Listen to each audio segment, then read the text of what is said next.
we present Vincent Price and Coral Brown in Night of the Wolf, a horror legend of man and beast by Victor Pemberton.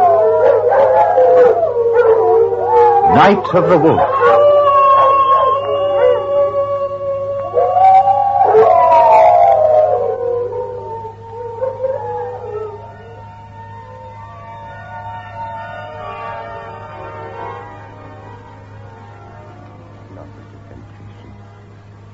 Deliver us from evil. For thine is the kingdom, the power, and the glory, forever and ever. Amen. Mr. Deacon? Mr. Matthew Deacon? Yes? Forgive me for disturbing you in your moment of prayer, sir. I am Sir Richard Burnett, provost of this college. The Porter's Lodge said I would find you here. Yes. Chapel is beautiful, isn't it? In a few years' time, we'll be entering the 20th century and think that... I did not come all this way to Cambridge to talk about King's College Chapel, Sir Richard. Now, where is my son? Mr. Deacon, surely we've been through all that? Only by mail. It's been 6 months since you first wrote to me. And I am not convinced. Now I'm here. I want to know what happened to him. But you must know. If I did, I wouldn't have crossed the Atlantic Ocean. But the police... Let me tell you something, sir. Where I come from, the police may be what you might call a little thick-headed. But if they really want to find someone, they don't give up without trying. Your son is dead, Mr. Deacon. He took his own life. I refuse to believe it. I know it is hard to accept. I only accept fact, Sir Richard, fact. There was the note. Then why hasn't the body ever been found? Because no one has known where to look. Mr. Deacon, you're a judge. Surely you understand. Students, suicide. The boy just disappeared from his room. You mean to say that no one saw him leave the university? It was the middle of the night. What about his friends? I suppose his closest friend was Edward Griffin. He and Robert shared rooms together. Yes. Outside the university. I wrote to you, no one. Except... Yes, except there were the Northcotes. The Northcotes? You never mentioned them. No. Well, there is a daughter. An attractive girl. But, look, Mr. Deacon, I can assure you the police have pursued every possible line of inquiry. Sir Richard, do you believe my son is dead? Until we can prove to the contrary, yes. Then perhaps you had better read this. What is it? Well, it's a note. It was delivered to me in my lodgings soon after I arrived in Cambridge last night. As you can see, it's in my son's own handwriting. And it's dated yesterday, March 9th, 1883. What? Go ahead, read it. Help me, Papa. For the love of God, help me. Now, is that a voice from the dead, Sir Richard? A hoax. It must be a hoax. What could it possibly mean? It means that my son needs me. And if I have to tear down this university brick by brick, stone by stone, I swear to you, I am going to find him.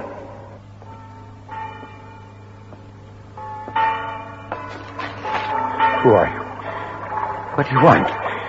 Look, if it's money you're after, I mean you no harm, sir. I'm a friend of your son, Robert. There are things I must tell you, Mr. Deacon.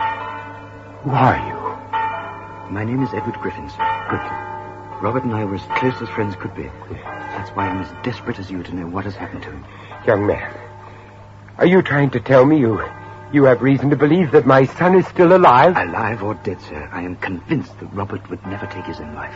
If you know what has happened to my son, Mr. Griffin, then you must tell me everything you know. First, I must have your word that whatever is said between us will not be revealed to any other living person. No, you have my word. But what happened to Robert? That night he disappeared. What was he so afraid of? Does the name Dorothy Northcote mean anything to you? Robert, yes, Begley. Well, Robert was in love with her. She had flaming red hair that falls down to her waist like a scarlet waterfall. And her eyes. She had such a wild look in her eyes. It's so unusual for a young man to be infatuated with a beautiful girl. Robert's love for Dorothy Northcote was more than infatuation, Mr. Deacon. It was a need. We first met her at the college May ball. I didn't know where she came from or even how she got there. But Robert somehow noticed her the moment she entered the hall. And she saw him. She began to mock him with her eyes. It was as though they had made some kind of contact without the need for words. From then on, Robert saw her practically every day. He became restless and tormented every moment he was parted from her. His whole being seemed to change. He even started to quarrel with me, something he'd never done before. He began to react to me, and everyone else around him was some kind of a threat. He was consumed with hate. One night, I decided to follow Robert here to this bridge. From the shadows down there by the river, it was only his reflection I could see, shimmering by moonlight into the water. But there was no mistaking Dorothy's voice. Why, Robert, I do believe you're staring at me. What is it, my dearest? What are you trying to say to me? I can't live my life without you, Dorothy. You're such a part of me now. My past, present, and future. Take me away with you, Dorothy. I beg you to take me away. Don't you understand? I couldn't bear for you to leave me alone. Oh, but you will not be alone, my dearest. Never again. No one can part us now, Robert. No one. You are my soul. I am your creation. Look down into the water, Robert. What do you see? Darkness. Only darkness. No, Robert, there is no darkness in the sky. Only light. The moon will protect you, my dearest. Protect you. Nothing exists. The world doesn't exist. Only you and me. A cloud. I see. I can see a huge black cloud. It's all around me. I can't breathe. Tell me, Robert, tell me. There's something there, coming out of the cloud. Two faces. They look so alike, and yet... Oh, no! Oh, take them away from me! Take them away! Look at the face. I command you to look at the face. What do you see, Robert? What do you see?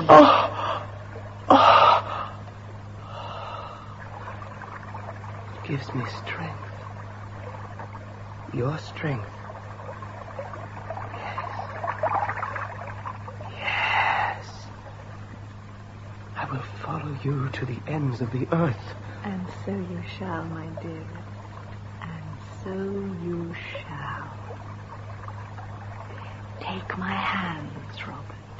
Hold them against your face. Ooh, so cold. Like ice. Kiss them, Robert. Kiss the hands that will create you.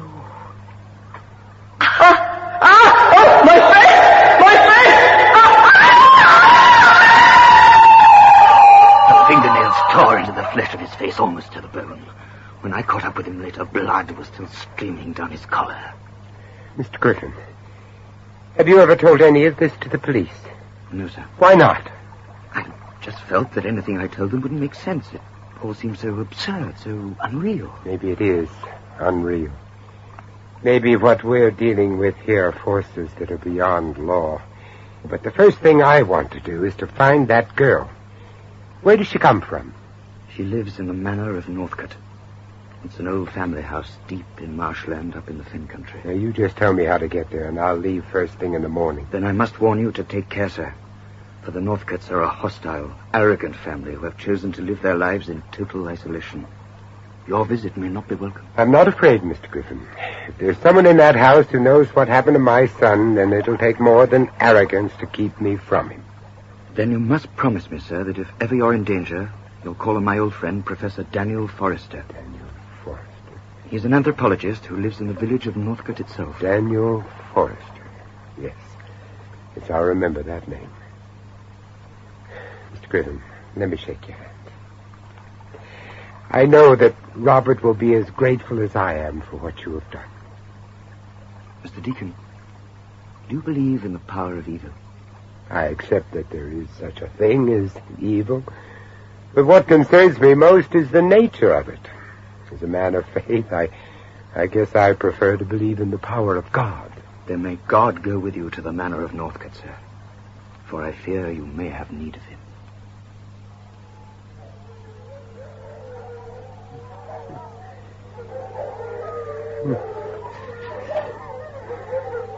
Who's there?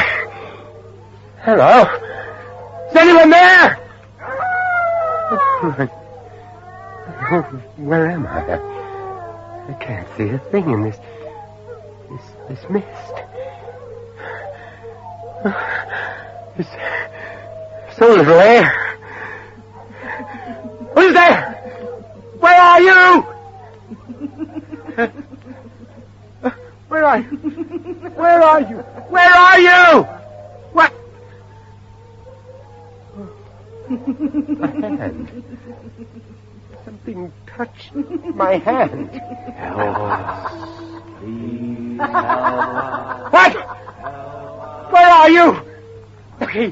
Keep away from me. Keep away! I can't see you!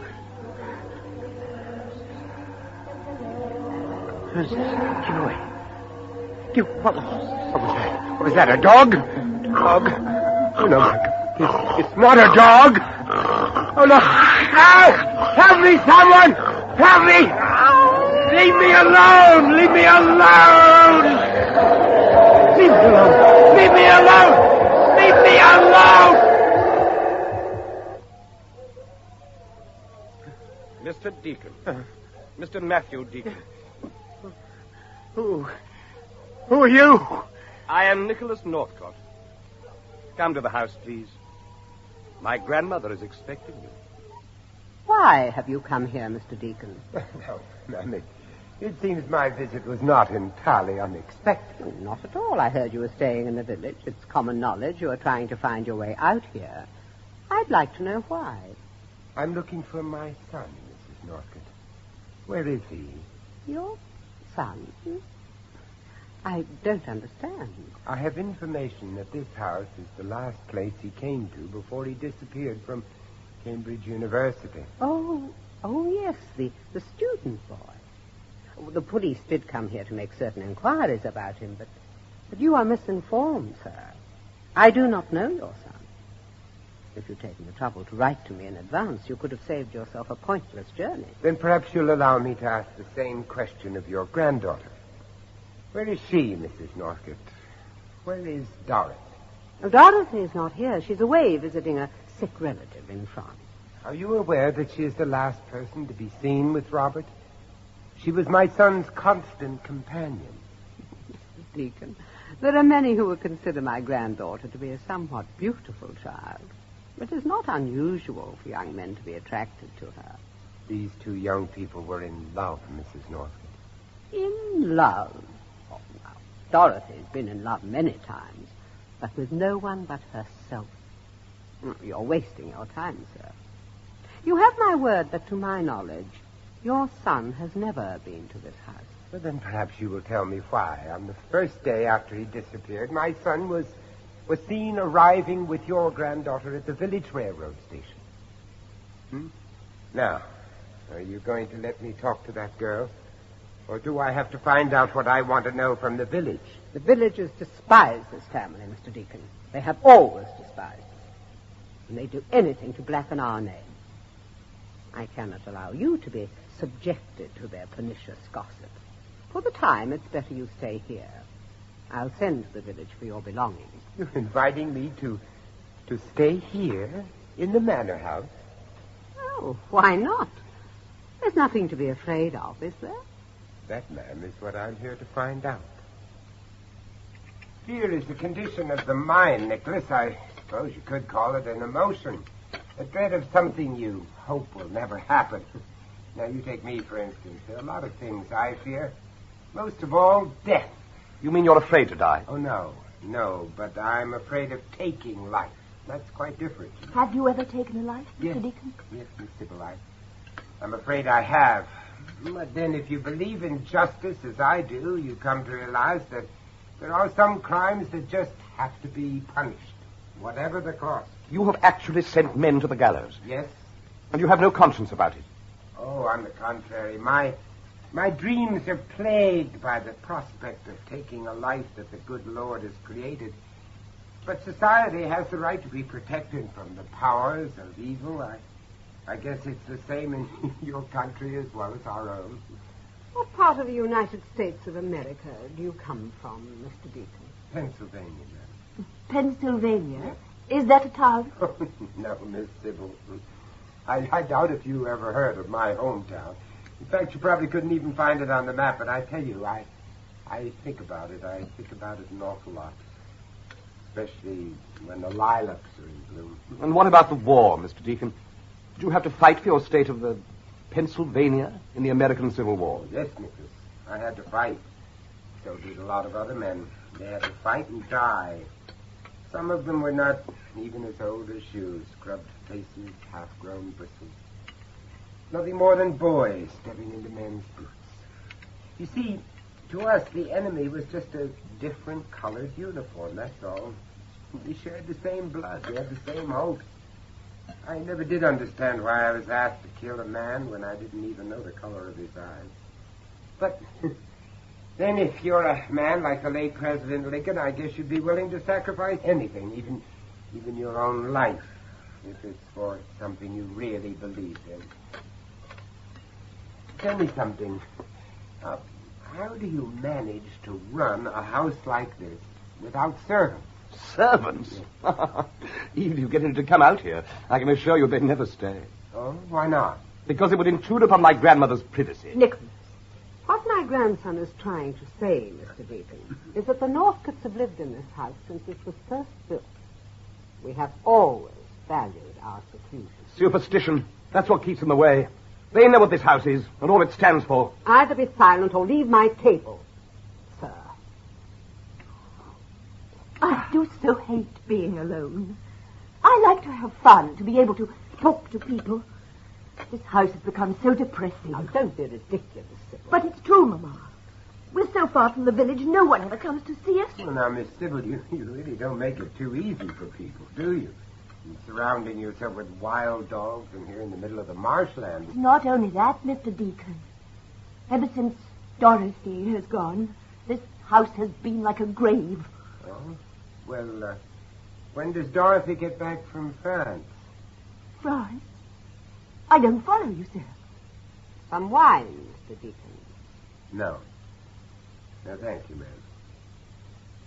Mrs. Northcott, why did my coach driver make me walk the last part of the journey up to this house? What did he mean when he said it's not safe for anyone to be out on the marshes after sunset? And as my grandson told you, Mr. Deacon, the villagers harbor certain superstitions about these marshes. They believe they're haunted by the many victims who've perished there. You're lucky to have survived your journey here at all, Mr. Deacon. A few steps either side of that road, and you'd have found yourself in mud bogs more than 12 feet deep. From what I heard out there in the mist, it was not only the mud I had to fear. What do you mean? Young man, I've lived in the backwoods of my own country long enough to know the difference between the howling of a wild dog and the call of a wolf. But you're mistaken, sir. The wolf is a creature that has been extinct in this part of England for centuries. Then the question is all the more challenging, ma'am. I heard a wolf. Nicholas, it's past 8 o'clock. Both the house doors. I haven't finished my wine. The doors, please. Oh, very well.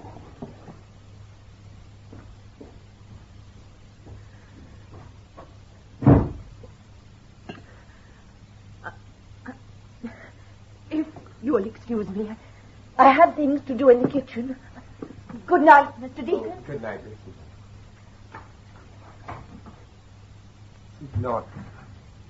What are you all trying to hide from me? Hide? I don't know what you're talking about. If Robert and Dorothy were seen together, then I want to know where they went. I cannot tell you. because I simply do not know. Dorothy must have talked about the boy. Dorothy never so much as mentioned your son's name to me. We can't even be sure that they ever met. But then why won't you let me ask her for myself? How many times must I tell you, sir? My granddaughter is not here. Sooner or later, you're going to have to accept the fact that your son is dead. Why, even the police have concluded their investigation. Mrs. Northcott, I refuse to believe that my son is dead. Now, I don't know what went on between these two young people, but I promise you, I will never rest until someone tells me the truth. Then I pity you, sir. For in the journey to truth, there can only be pain. Mr. Deacon. Mr. Deacon. Oh, Miss Sybil. Well, isn't it late for you to be up? I had to see you, Mr. Deacon. I had to talk to you. There are so many things you should know. What are you talking about? Dorothy loved him, you know. She really did love your son. So he was here. Miss Sybil, why is your mother trying to keep it from me? No, you mustn't blame her. She has to be strong to protect us. Now, you listen to me. What has happened to my son? Where is Dorothy? They used to come here, to the long gallery. It was the only place they thought they could be alone. But they were wrong. There are eyes watching us all the time, listening to everything we say. You came here to tell me something, Sybil. What is it? Dorothy. Yes, where is Dorothy? She is such a beautiful child. Oh, so alive, Mr. Deacon, so alive. Oh, it's cold. Oh, will this house never be warm? Take my jacket. No. But you'll catch a chill. I must go now. No. If Mamma knew I was here No, talking... Miss Sybil, don't go. Not yet. Tell me about this gallery, the portraits around the walls. Who are they? They're my ancestors. Aunts, uncles, cousins, great-grandparents. They're all here. Hold the lamp higher. Do you see how the light brings them to life? Do you see how they mock at us? The most extraordinary collection of paintings that I've ever seen. Their features. They're all identical. The same color hair, the same fixed expression, and yet it's something more. You can almost feel their hostility. And over here, this vast portrait. What kind of a man is this? Oh, do not mock at him, sir. Do not mock at John Northcote. It is he who first built this house nearly 300 years ago. A house he has never left. Look at it.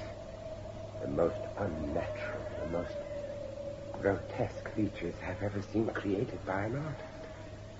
That long red hair down to his shoulders and the same fixed expression, just like all the others. As though he is staring straight out at us. It is a portrait that was undertaken after the death of John Northcote. It is the face of a dead man. Oh, no. Why have you blown out the lamp? There is no need for light. The moon. See how the moon strikes down through the window to his eyes. Look closely at the eyes, Mr. Deacon. A wild look. Cold, demanding. And his hands. Look at his hands like claws. He will eat your soul. The wolf. Sybil! The next time you disobey my instructions, madam, your door will be locked from the outside. Do you understand? Then go to your room. Don't bother to lie to me anymore, Mrs. Northcote. My son was here. Your daughter has told me all that I want to know. My daughter has been a widow too long, Mr. Deacon. It has affected her mind.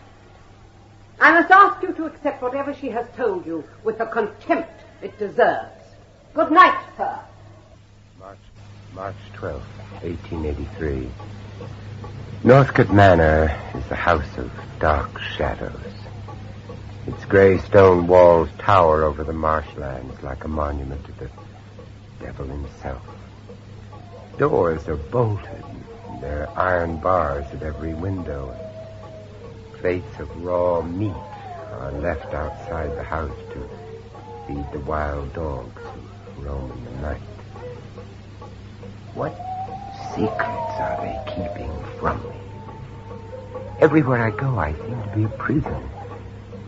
Every room is alive with whispers, and I feel an atmosphere of such hostility that I now suspect even my own shadow. And yet, there is something more. Is it the cry of the wolf that is trying to tell me that Robert was here? For I feel the boy's presence everywhere. So he is sitting beside me now as I write. If Robert still exists in living form, which I begin to doubt, then I fear for his sanity. Yes, who is it? Oh, Nicholas. Is anything wrong? I saw the light under your door. I thought you might care to join me in a glass of brandy. Oh, no, thank you. No, I don't drink. Ah, a man of principle. Oh, not at all. No, I just don't like it. I envy you, sir. Alcohol is my only release from this house. Ah, so you keep a diary? Yes, I was just completing my entry for the day. You record everything that's happened to you during the course of a day? And I do my best. Why?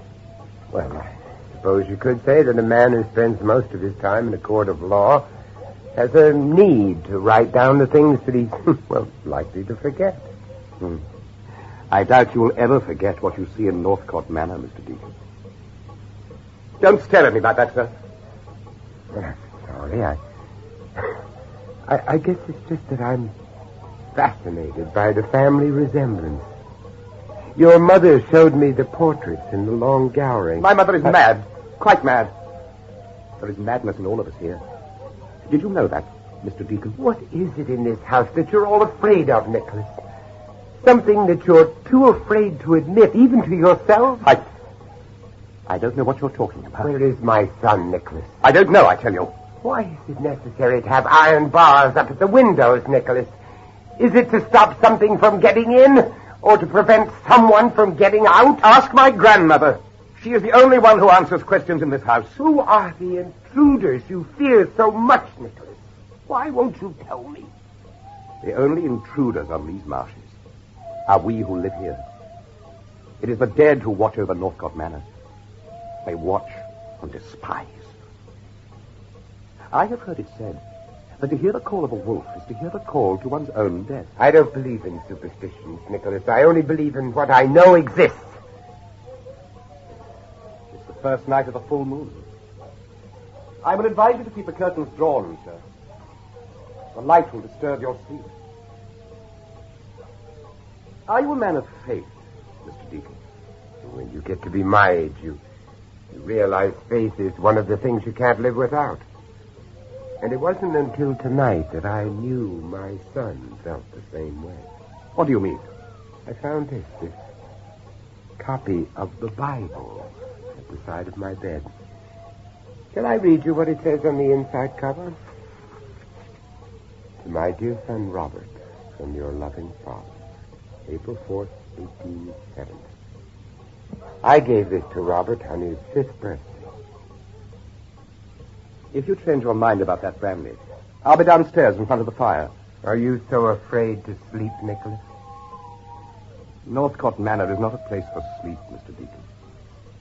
It never has been.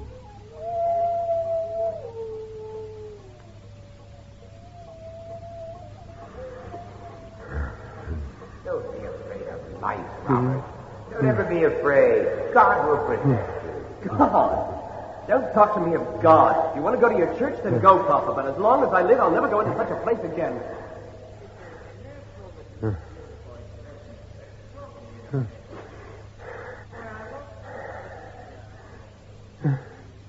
The wolf is a creature that has been extinct in this part of England for centuries.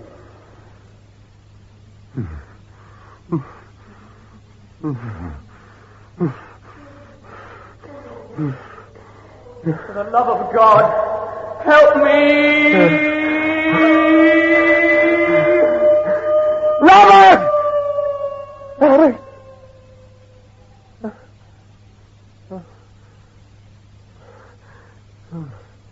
You must be getting old. It's only a nightmare, you know. Only a nightmare.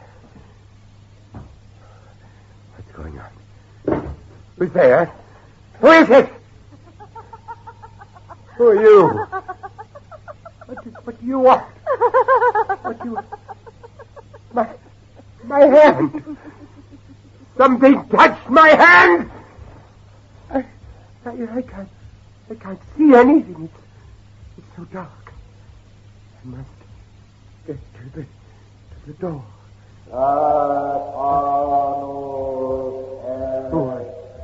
Who are you? Where are you? I can't see. What do you want of me? Oh, no. Oh, no. Get away from me. Get away from me! Oh, my hands! Hands! Digging into my face! Oh, no, the door is blocked! Let me out! Somebody let me out! No!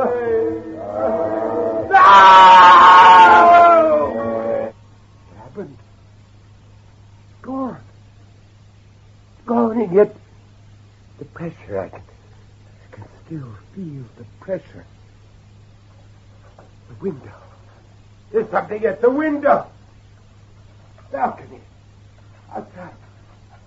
Who is it? Who's out there? Who's out there, I say? Oh, my God! Help me! Help me, somebody help me! Nicholas! Nicholas, where are you? Oh, Nicholas! What on earth do you think you're doing out here? Now get back into the house at once, madam. But Nicholas! He's out here somewhere, Mama. I saw him from my bedroom window. Stupid girl.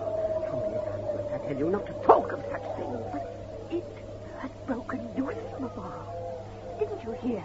He tried to get into the house. Quiet, I say. You know what it came for, Mama. You know. Yes, Miss Dibble. What did the creature come for? Oh. Was it for me? Was I to be its prey?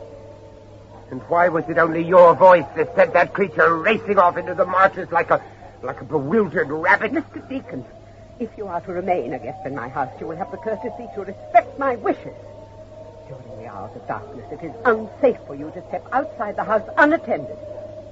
Really, I tell you this only for your protection. And is that why you locked me in my room, ma'am?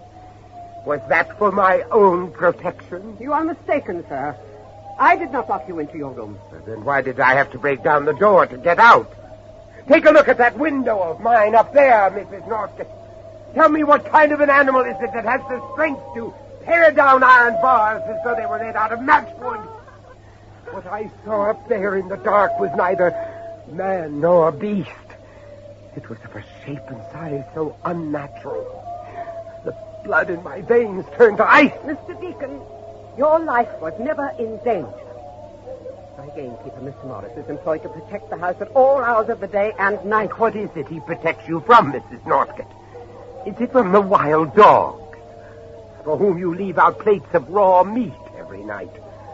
Or is it from the wolf, a breed of animal that has been extinct in these parts of the country for centuries? I have nothing more to say to you, sir. Did this same creature come for my son, Mrs. Northcott? Did he come to that room where I found my son's Bible at the side of my bed? Good night, Mr. Deacon. Come, Sybil. Did it come for my son as it came for me, Mrs. Northcott? For if none of you are willing to tell me the truth, then I swear to you, in God's name, I'll find someone who will.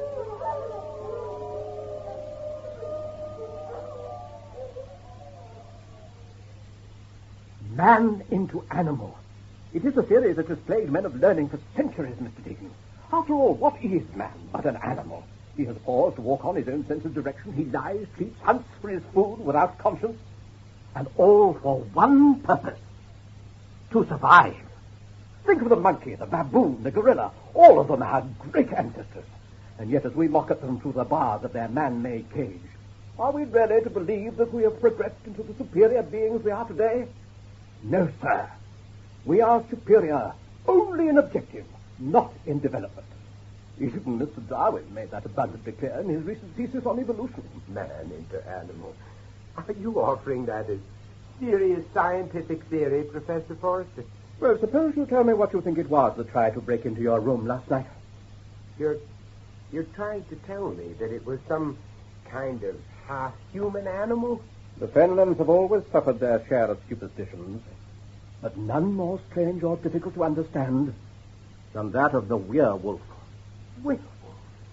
Werewolf here in the middle of the English countryside? Oh, we scientists have invented a respectable word for the study, you know. Lycanthropy. The transformation of man into wolf creature. As you can see by my collection of books here, I've been absorbed in the subject since my student days in anthropology at Cambridge. Now, look, even I know that the origins of lycanthropy are found in the myths and legends of all European folklore. But what you're asking me to believe is that there actually exists a living human being that is capable of physically transforming itself into a wolf. Even scientists have to accept that there are some phenomena which simply defy the laws of nature. I'll show you what I mean on this wall sketch. Oh, now, is that anything like the creature you saw last night? My God. It's incredible. This is no myth or legend, my friend. It's a composite drawing taken from the descriptions of those who have actually seen the wolf creature. Not a man, and it is no animal. If I hadn't seen it with my own eyes, it has the skin and hair of an animal, but those eyes, it has such a wild look in its eyes. A creature whose natural strength is more than quadrupled during the period of transformation.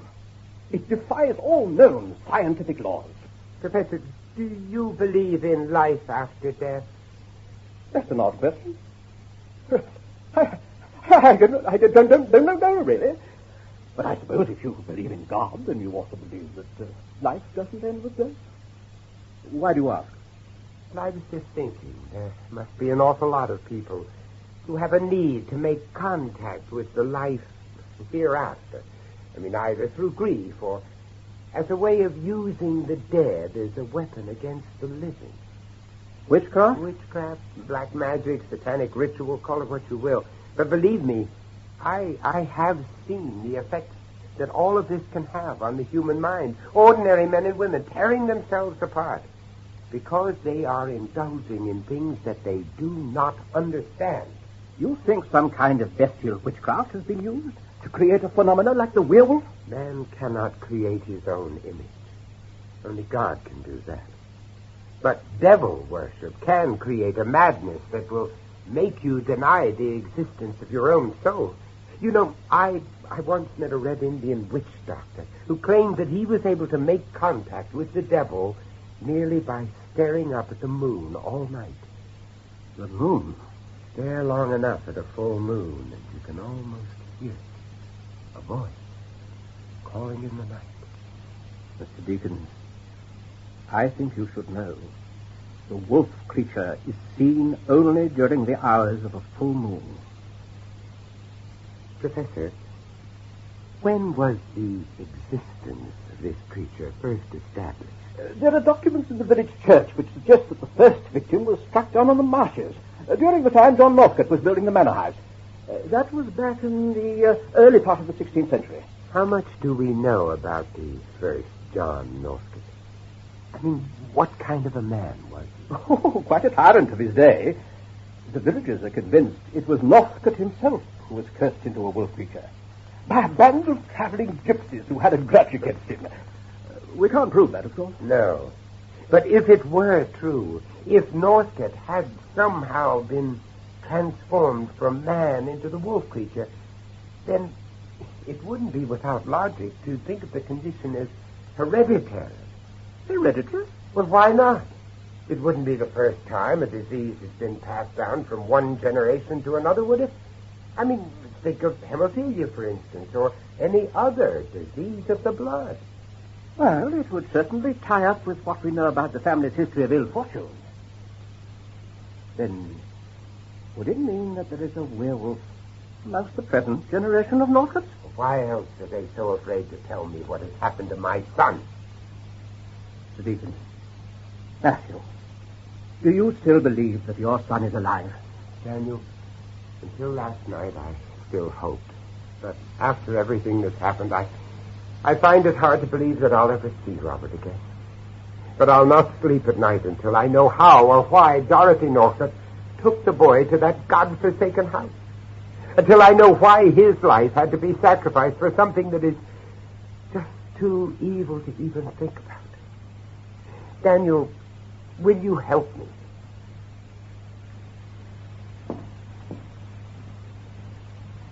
Ever seen one of these, Matthew? Over here, in the glass cabinet. What is it? Take a closer look. A pistol bullet? I've been keeping it under this cover for years.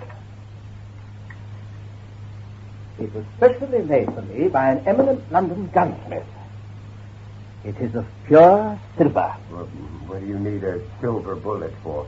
Legend tells us that only silver will penetrate the heart of a werewolf. Oh, no. Daniel, no, leave it to God. God can never rid us of a monster that has terrorized us in our dreams, Matthew. One shot. One carefully aimed shot is the only chance we have. But I will not fail you, Matthew. I will not fail you or your son. For with God's help, this bullet will end a legend that has to die.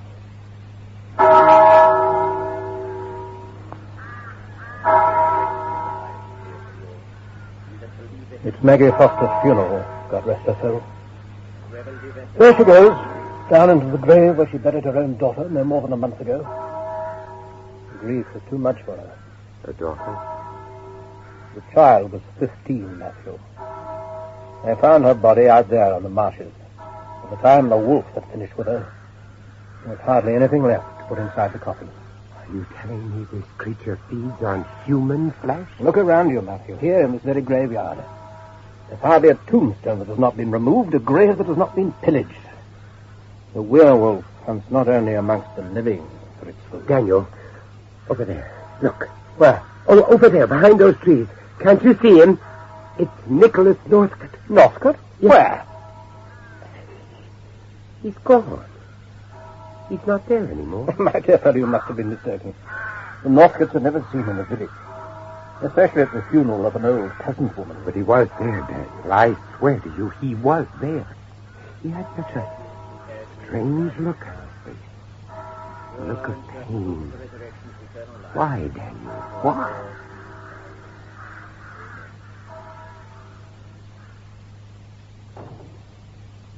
Well, here it is, Matthew.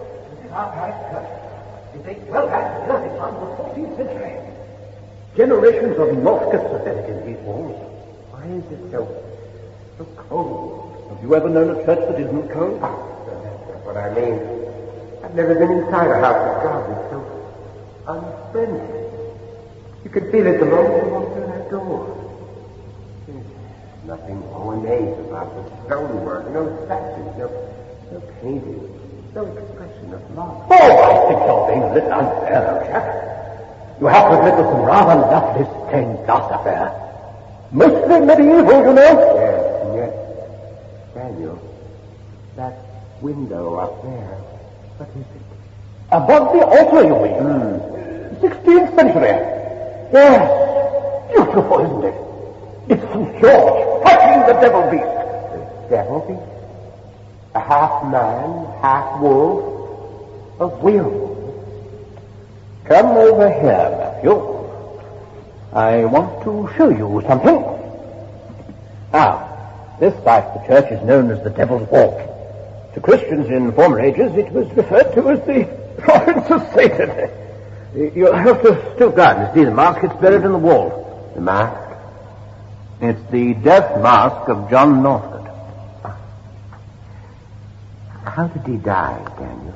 How did all these Northcotts die? Buried with their secrets into the walls? Did the wolf creature claim all their lives? Who knows?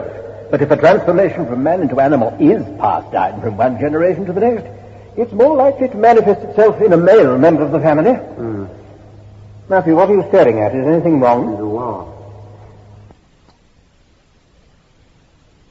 Oh, yes. Yes, so it has. Looks as though it's in Latin. Saturnus est. Satan lives. What could it mean? That girl, she's here. Girl? What girl, Matthew?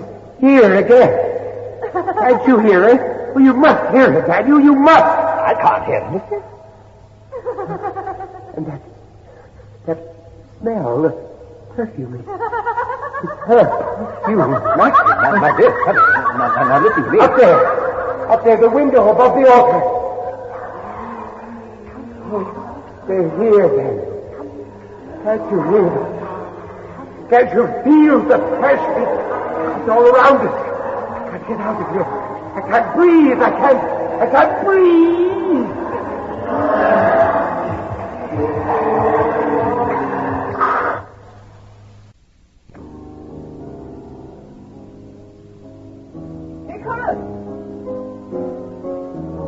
Nicholas, did you hear me? How many times do I have to tell you to keep away from the churchyard, from the village, or from any place where a Northcote is not welcome? Why did you go to the funeral? It's none of your business. You always treat me like a child. Why must I be locked up here like a prisoner in my own home? Because you tell lies, Nicholas. Because, like a child, you cannot tell the truth. Why did you leave the house during the night? Where did you go, sir? If you must know, I went to the lake. What? You stupid, foolish boy. Don't you realize what you could have done? Oh, but it was exhilarating, Grandmama. I was free. I was alone. I took up my clothes and bathed in the ice-cold waters of a lake. But I didn't feel the cold. Oh, no. To me, it was like a hot summer's day. I could feel the warm glow of the moon on my body. It gave me strength. What have you got there? Where did you get that knife? Why? From the kitchen, Grandmama. You've seen it before, haven't you? It's very sharp. I made quite sure of that. Look, I'll show you. Nicholas, blood. My blood is your blood, Grandmama. It's always been like that, hasn't it? But now, I'm strong, and you're weak. I'm not afraid, Nicholas. Do you understand? I am not afraid.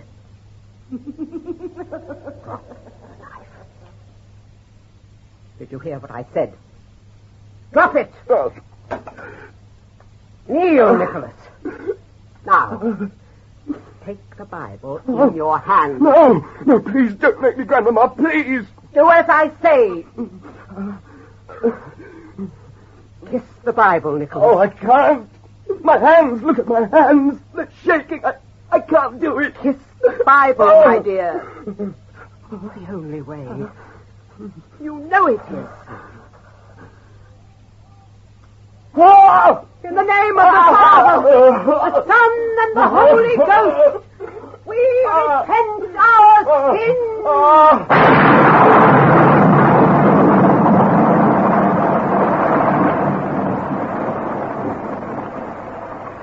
A wolf creature? Aye, I've seen it all right. Just thinking about it keeps me awake at night. No, it's not myself I care about, you understand, sir. But if anything should happen to my Jessie here... Well, I ain't scared of no wolf. If we bolt up good at night, I don't see how no harm can come to her. Mr. Morris, how long have you been working here for the Northcotes? Ever since old Mr. James gave me the job as gamekeeper. These fields used to be full of barley in the old days. I was always out shooting hare. But not no more. No, why's that? Because there ain't nothing to shoot at, that's why. except dogs. And the creature. I'm always thankful for the rain. It makes us feel safe. Sometimes it's so quiet out there. No birds, no breeze. Just a feeling you're being watched. And I hate the moon. Mrs. Morris, do you think your husband would tell me about the night he saw the wolf creature? No, sir. Oh, don't ask him, please. I beg of you. For time in my life, I'm doing my best to forget. Oh, please, Mr. Morris, try to understand. It's terribly important for me to know. Please. Well, it was years ago. Must have been winter, because I remember the hoarfrost on the trees. I was down by the lake, fixing up my gin traps for the night. It was already dark, and the mist was coming down thick. I started to make my way back toward the cottage. Who's out there? Who's there? But only when the moon suddenly cut through the mist that I saw her standing there, on the path, right in front of me. Miss Dorothy? She was always one of the most beautiful children I ever saw. Flaming red hair down to her shoulders, but eyes that stared right through you. Good evening, Morris. Miss Dorothy, what are you doing out here on your own at this hour of night? I've been for a walk. You ought to be tucked up in your bed a long time ago. I've been for a walk all alone. What will your mother have to say about that, my lad? I saw my father. He talked to me. Oh, don't say things like that, Miss Dorothy. Your father's been passed on a long time, you know yet. Why, I doubt you could even remember what he looks like. Oh, but I do. He has red hair, just like me. He's very old, much older than Grandmama. A long time ago, he built our house. Did you know that? What's that? Yeah, there's something in the bushes over there. You mustn't be afraid, Mr. Morris. I'm not afraid. Miss Dorothy? Miss Dorothy! Well, come back here, Miss Dorothy! Oh, God!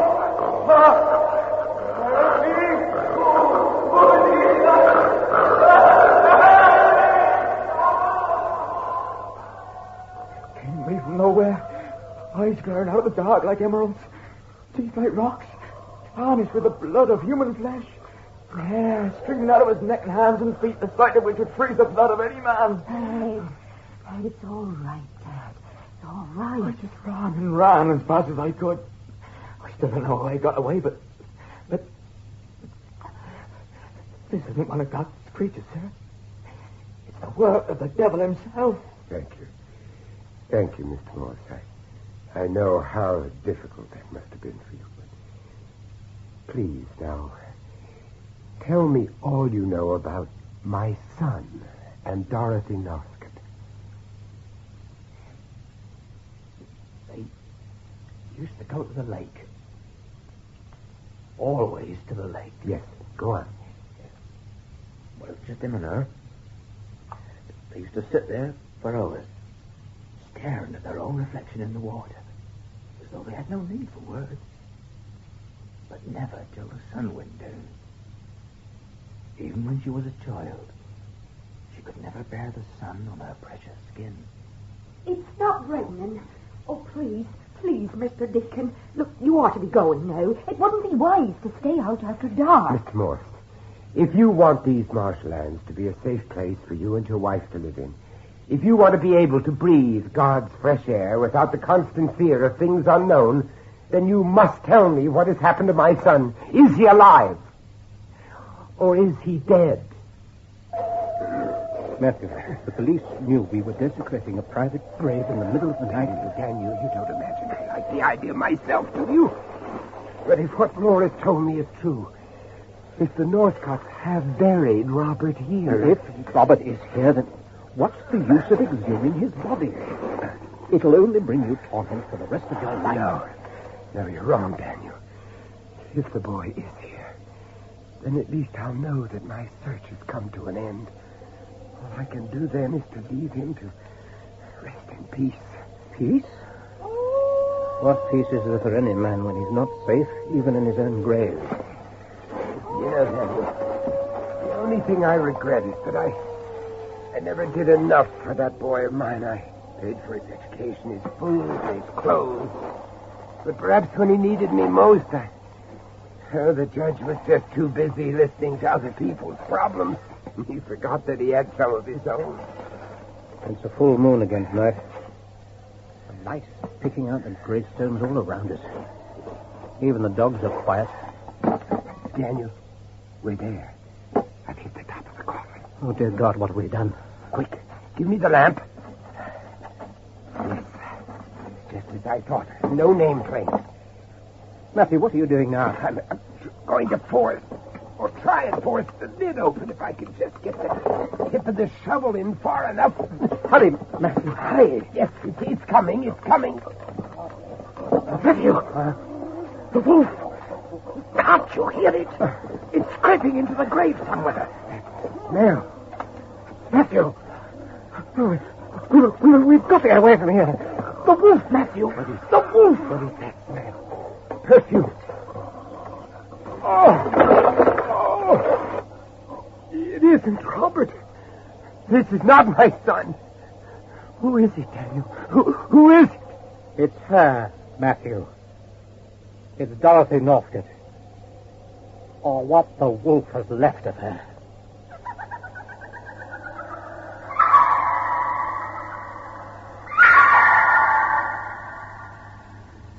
No, I don't believe you. I refuse to believe. Why didn't you tell me? Why didn't you tell me that your own granddaughter was buried in that coffin with barely enough flesh left on her bones to feed the worms? Sacrilege. You've committed sacrilege, Mr. Deacon, and God will punish you. But he has punished me, Mrs. Northcott. He's punished all of us. Look at this house, everything about it. Where is God's light? Where is the pure air he gave us to breathe?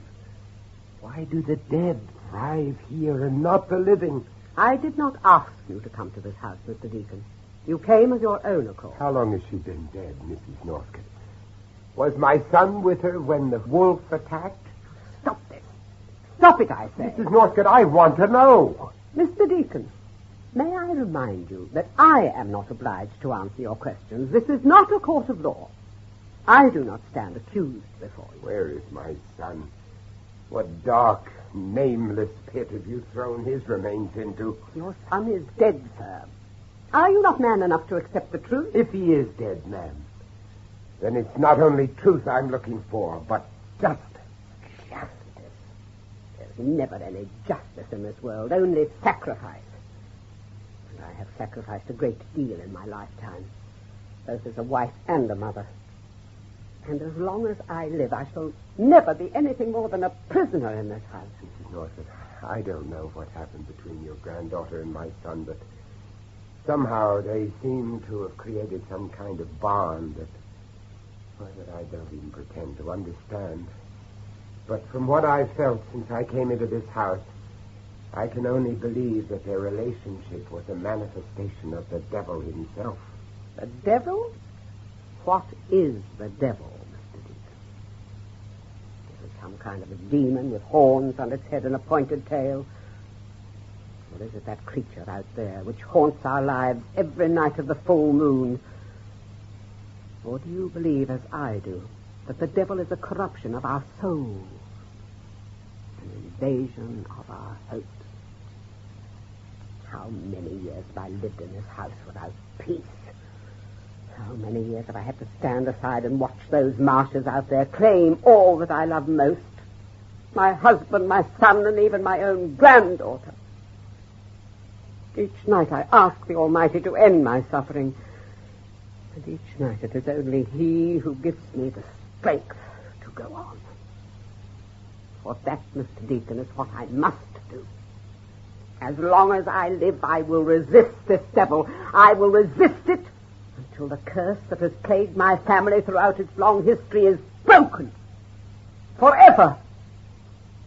Mrs. Northcott, the moment I came into this house, I knew it was dominated by the spirit of hate. Hate not just for you and all your family, but for all the things that are good and real. It's like a voice that never leaves you. A voice that tries to claw its way into your brain and urges you to follow. What is it that calls to us in the night? Satan lives? Yes, he does live, but only if we let him. Only if we let him crawl into the dark, weak shadows of our mind. Only God is our creator, Mrs. Northcott. The power of God is greater than any manifestation of evil and corruption and temptation. We don't even have to go to church to know that. Nothing will ever convince me that faith can't destroy evil in whatever form it takes. It was faith that brought me to this house, man. You asked me why I'm not man enough to accept the fact that my son is dead. Well, maybe I'm not. But if I really am never again to see my boy alive, then I beg you, do not deny me the right to restore his soul.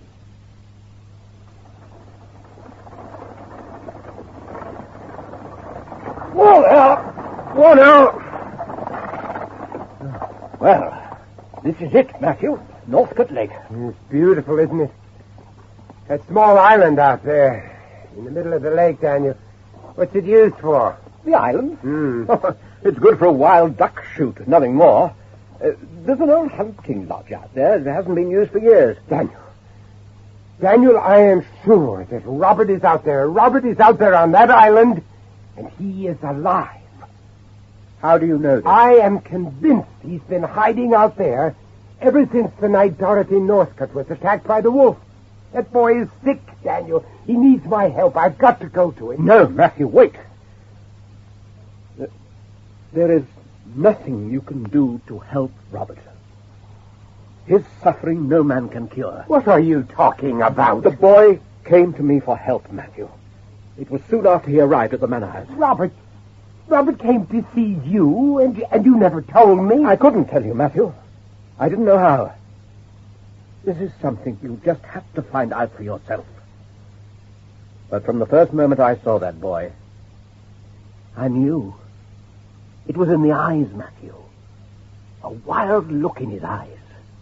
He was struggling against something that he just didn't have the strength to resist. Oh, my God. Daniel, do you know what you are saying? Evil can exist in the mind of one who is too weak to resist it. And my son may be weak, Daniel, but I'll never believe he could turn his back on God and allow the devil to take possession of his soul. The day your son met Dorothy Northcott, his soul was never to be his own again. I'd like to think you're wrong. But the only way I can prove it is to go out to that island. If you go out there, Matthew, it could be your own life that you're putting at risk. Well, then it's a risk I'll have to take. The boy needs me. I'll have to go to him. And I must go out to that island, and I must go alone.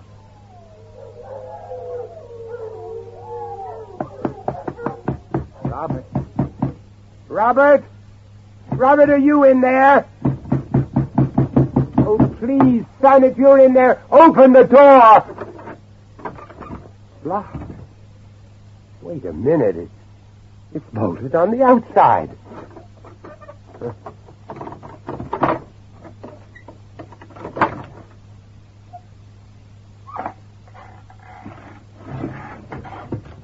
Robert, are you in here, son? Please, boy. Answer me, it's me. It's your father.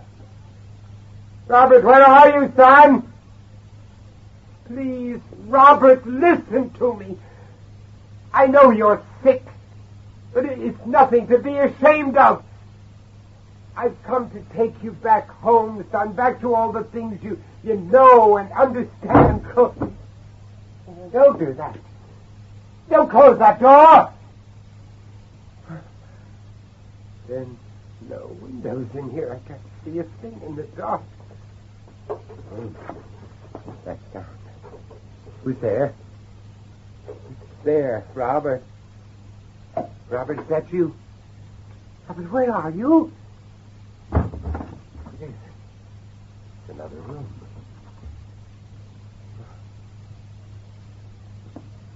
Robert? Are you in there? Robert, why don't you answer me? Just let me talk to you, that's all I ask. I'm coming in, Robert. Papa. Robert. Oh. Robert, where are you, boy? I can't see in the dark. Over here, Papa, in the corner. Oh, Robert. No, please don't come any closer. I don't want you to see me like this. Stand back where I can see you. Yeah. Where the light is shining through the boards of the window. I had to see you, Papa. I had to see you just one more time. What are you doing here, boy? What's happened to you? Why are you locked up in a place like this with no light and no warmth? I wish I could tell you, Papa, but I can't. How long have you been here, son? I don't remember anything, Papa, not a thing. I just feel as though I'm fast asleep and haven't woken up yet. Everything's so confused. Oh, Papa, there are so many things I have to tell you, and yet I don't even know if they even happened. Now, you listen to me, son. Listen to me carefully. I've come to take you away from this. No, it's too late, Papa. I'll never leave the marshes again. I can't. They'll never let me go. What are you talking about, son? They? Who are you afraid of? Afraid? Yes, maybe I am afraid of something. But what? Is it my dreams, I wonder? I dream an awful lot. Did you know that, Papa? I dream of the marshes and the woods and the lake through the mist. And the moon. Always the moon. Oh, the night is such a part of me, Papa. It's always waiting for me. Out there. And yet, when I wake up, it's you I see, Papa. You and Mother and all the things I always thought were such a part of me. But what's happening to me, Papa? I don't understand who or what I am anymore. What are you doing? Papa, what are you doing? There. You need some light in here, my boy. Only God's light will draw you out of the shadow. No, it's too late. Too late. No. My eyes. No. Take the sun away from my eyes. Oh, my God. Look at you. Look at your face. You're just skin and bone. You've got to get away from here, Papa. Do you hear me? You've got to get away. No, son. I'll never leave you alone. Never again. You don't understand, Papa. The sun. Once that sun goes down... Matthew! What? Matthew, are you all right? There's someone out there. What have you done to me, Papa? Have you betrayed me? Now, you listen to me, son. I beg you to listen to me. God can make you well again, Robert. I promise you. All I ask you to do is to come with me to the church. No. Look, I brought this for you. It's your Bible, son. Do you remember? I gave it to you when you were a little boy. No, keep it away from me. Keep it away. Please, let's pray together, Robert, like we used to when we were all together as a family, you and me and your mother. Matthew! Too late, Papa. The past is over. It doesn't exist anymore. It's too late. The church, Robert! Go to the church!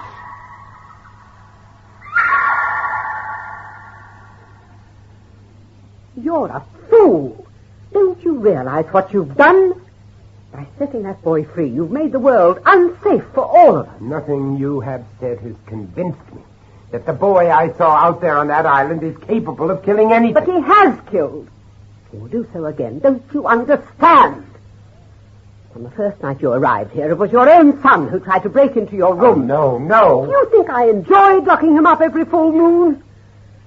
It was not just for our protection, but for his own. You had that boy caged up like an animal. No boats can contain the fury of the devil. You talk to me of the devil's fury. Well, let me tell you something. You need go no further than the village church to know what devil has thrived on the blood of its generations The same devil that has urged your own grandson to the edge of madness. No! Do you think I haven't seen Nicholas out there in the mist at night, staring up at the moon, as though it was some kind of a voice calling to him from out the night? Nicholas was saved from damnation only by my sacrifice. God protected him through me. The devil created a monster in his own image from your family, Mrs. Northcote. Yes, but not Nicholas. It was through Dorothy. Can't you understand that? Granddaughter is dead. She's dead. For Dorothy, there can be no salvation. The devil claimed her soul from the day she was born. There was nothing I could do to save her. What are you saying? Mr. Deacon, throughout the Northcote generations, it was impossible for the devil creature to reveal itself in the female line. In the women, the seed of evil could only remain dormant until the time when it could be passed on to the male sex. A husband, a son, or a lover. In order to save your grandson, you sacrificed my son. But don't you understand? Dorothy had no choice. She was compelled to pass it on. I don't believe you. And I will prove that my son is not this monster that has been created from your family. Then for your sake, I pray to God that you are proved right, sir. For it is only he who will forgive you if blood is shed this night. Mrs. Morris! Open the door! Open up, I say! Mr. Nicholas, what is it, sir? What's wrong? Your husband, madam. Where is your husband? Why, sir, he's up watching the house. You know he's always watching the house this time of night. I've been searching for him for the last half hour. What? The house has been left completely unguarded, madam. I demand to know why. I don't understand, sir. Ted left long ago, long before dusk. The wolf creature. It's out there, isn't it? You've seen it, haven't you? My advice to you, madam, is to bolt your door and not to open it until your husband returns. But if he's out there, if something's happened to him... Just keep your door locked, or I will not be responsible for the consequences. No! Mrs. Morris, where are you going? Come back here! If something's happened to him, I've got to be with him! No! Don't be a fool, woman! Don't go out to those marshes on your own. Come back, you hear? Come back!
There's someone there.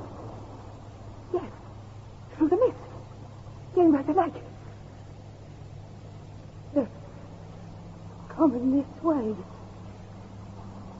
Ed? Ed, is that you, my dear? No! Oh, no! Don't touch me! Oh, please, don't touch me! It's not possible. It can't be you! It can't! Help! Somebody help me! I can't move!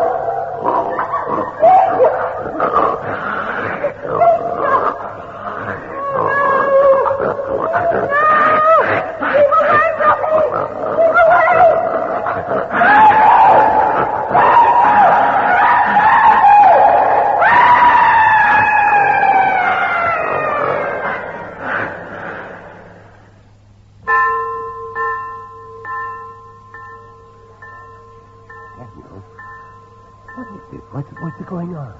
Jesse Morris was attacked by the wolf creature last night. They found the remains of a body in marshlands down by the lake. My God. The villagers are organizing a search party. They didn't realize their shotguns are quite useless against the creature.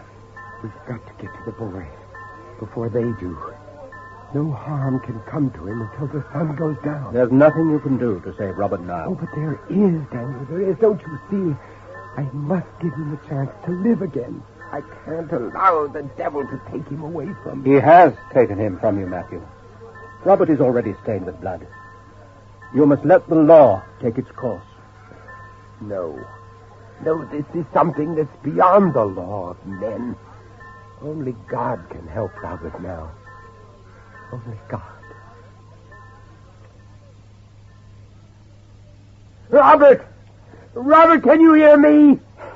Robert! Robert, where are you? You're wasting your time, Matthew. We haven't a hope of catching up with the boy. Daniel, he's out there somewhere. The boy needs me. Only I'd known that all these years. If only I'd known. Sun's almost down. Lake's beginning to look like fire. Yes. Thank God it's the last night of the full moon. We haven't much time. You know that, don't you, Matthew? Daniel, what am I to do? Do I go away from here and leave that boy to wander these marshes in damnation until the end of his days? How can I tell my son that I love him? If you really love your son, Matthew, you would know what to do. The silver bullet. You use that on my son? It's the only way, Matthew. It may be your way, Daniel, but it's not the way of God. God cannot help your son now. How do we know if we don't give him a chance? If the devil has taken possession of my son, then it is a challenge I must face up to. We must give him back his soul. His soul. Oh, there's a search party. They're on the other side of the lake. Matthew, where are you going? I know where to find Robert. I should have known. Now, please, Matthew, let me get the search party. No. I'm going to do this my way, Daniel, not yours. Then at least take the pistol. No. Don't be a fool, man. If you must risk your own life, then at least try to protect yourself. Why? Why are men so afraid to give God the chance to solve the things they cannot understand?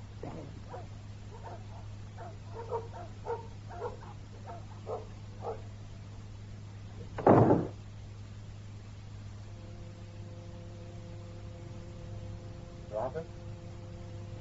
Robert, are you here, son? Robert, where are you, boy? Papa? Robert.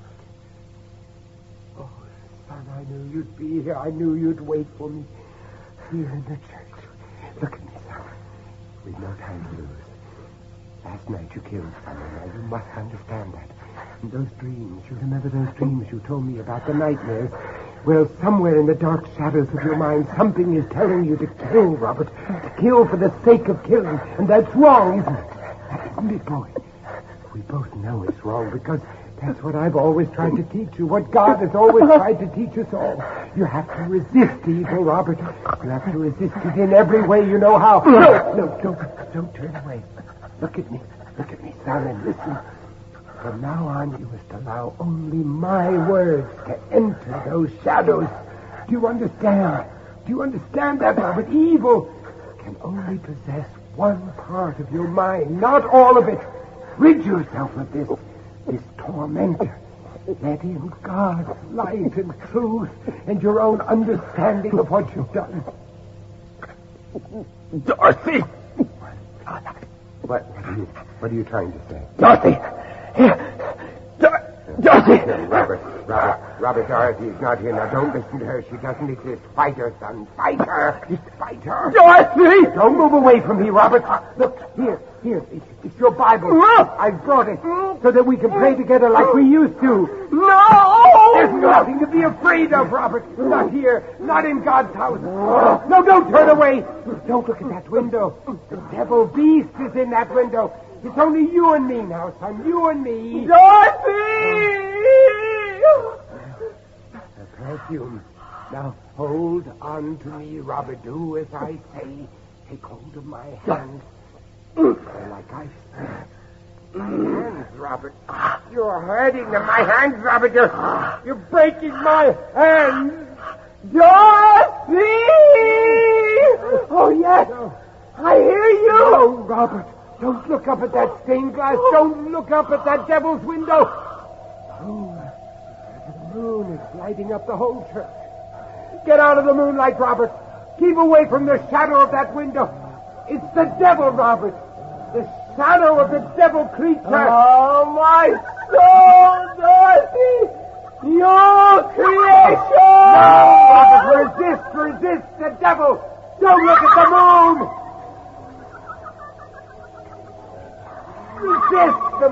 Resist them, Robert. You're not an animal. You're one of God's creatures.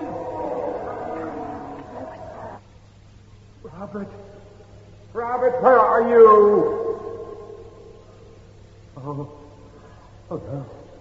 Oh no, Robert, no! Robert, listen to me, listen carefully. They can't take you from me. Do you understand what I'm saying? They can't take you. No one can take you away from God, Robert. Only He is your creator. Can you understand that, Robert? Can you? This is your Bible, Robert. Can you see it? I'm holding it out for you. I'm going to pray for you, son. I'm going to pray for both of us. Our Father, which art in heaven, hallowed be thy name. Thy kingdom come, thy will be done in earth as it is in heaven. Give us this day our daily bread, and forgive us our trespasses as we forgive those who trespass against us. And lead us not into temptation, and deliver us from evil. For thine is the kingdom and the power and the glory forever and ever. Amen. In the name of the Father, the Son, and the Holy Ghost, I command thee, Satan, be gone!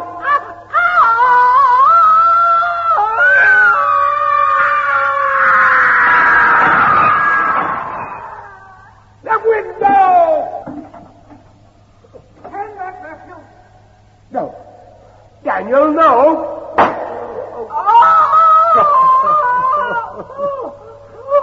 Dear God, heaven, what have you done? What have you done? Forgive me, Matthew. It was the only way. No, it was only your way. The way of men and their laws. But there is a higher law. A law that men will never understand. You had no need to shoot. My prayers were answered.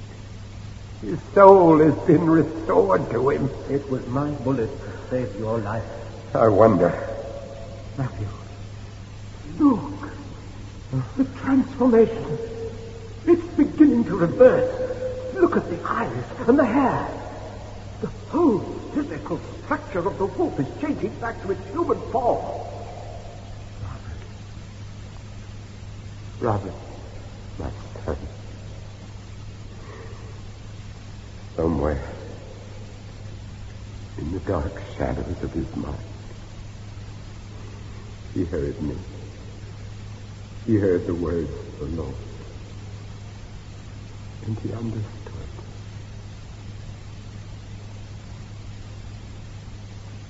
Vincent Price played Matthew Deacon and Coral Brown, Mrs. Northcote, in Night of the Wolf by Victor Pemberton.